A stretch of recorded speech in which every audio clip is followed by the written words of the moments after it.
નમસ્કાર, આપ જોઈ રહ્યા છો spark today news. Navsari station વિસ્તારમાં ડિમોલિશનની કામગીરી કરવામાં આવી। ટીપી સ્કીમમાં આવતા રસ્તાને પહોળા કરવાની કામગીરી કરાઈ રહી છે। 5.50 મીટર રસ્તાને પહોળા કરી 7.50 મીટર કરવાની કામગીરી કરવામાં આવી રહી છે। રેલવે સ્ટેશન વિસ્તારના પ્રકાશ ટોકીઝથી લઈને ડાયમંડ સર્કલ સુધીનો માર્ગ પહોળો કરવામાં આવશે। નવસારી મહાનગરપાલિકા દ્વારા જુદા જુદા વિસ્તારમાં રસ્તાને વાઇડનિંગ કરવાની પ્રક્રિયા શરૂ કરવામાં આવેલી હતી, જેના ભાગરૂપે આજ રોજ શુક્રવારના રોજ પ્રકાશ ટોકીઝ પાસે જે 5.25 મીટરનો ટીપી રસ્તો છે તેની પહોળાઈ વધારીને 7.50 મીટરની વીથ મળે એ રીતે પ્રોપર્ટીઓનું ડિમોલિશન કરીને રસ્તાની વીથ વધારવાની કામગીરી ટીપી અને એસ્ટેટ વિભાગ દ્વારા કરવામાં આવી રહી છે। નવસારી મહાનગરપાલિકા દ્વારા અનેક વિસ્તારોમાં લાઇન દોરી કરવામાં આવી હતી। મહાનગરપાલિકા બનતા જ લાઇન દોરીની પ્રક્રિયા શરૂ કરી દેવામાં આવી છે। સાથે જ નવસારી પ્રકાશ ઓફિસ પાસે જલાલપુર અને નવસારીને જોડતું જે ગન્નાળું છે તેમાં ઘણું ટ્રાફિક થતું, તેને લઈને પ્રજામાં માંગ ઉઠવા પામી હતી કે આ રસ્તો પહોળો કરવામાં આવે। તેને લઈને આજ રોજ પ્રકાશ ઓફિસ પાસે ગન્નાળામાં જે ડિમોલેશનની કામગીરીની શરૂઆત કરવામાં આવી છે, ત્યારે તમે દ્રશ્યો જોઈ શકો છો।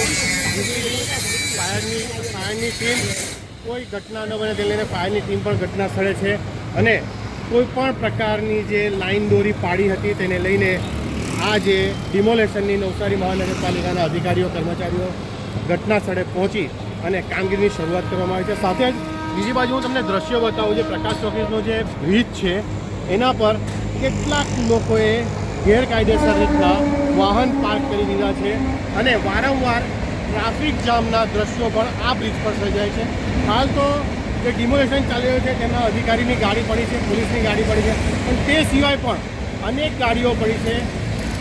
સાચીને સચોટ વાત કરીએ તો જે મેડિકલ હોસ્પિટલ છે ત્યાં પેશન્ટ બતાવવા આવે છે એ લોકો દ્વારા આ જે બ્રિજ પર છે તે વાહન પાર્કિંગ કરી દેવામાં આવે છે અને સાથે જ હાલમાં જે નવસારી મહાનગરપાલિકા દ્વારા જે પ્રકાશ ટોકીઝના ગન્નાળાની ડિમોલેશનની કામગીરીની શરૂઆત કરવામાં આવી છે, ત્યારે હોસ્પિટલના સંચાલકો દ્વારા પણ સ્વૈચ્છિક રીતે જે જગા આપવાની હતી એ જગા આપી છે અને તેમના દ્વારા જાતે જ પોતે માણસો બોલાવી અને સામાન હટાવી રહ્યા છે તેવું સ્પષ્ટ કહી શકાય છે। ત્યારે નવસારી મહાનગરપાલિકા દ્વારા હાલ તો પ્રકાશ ટોકીઝના ગન્નાળા પાસે ડિમોલેશનની કામગીરીની શરૂઆત કરી દેવામાં આવી છે। Spark today news Navsari.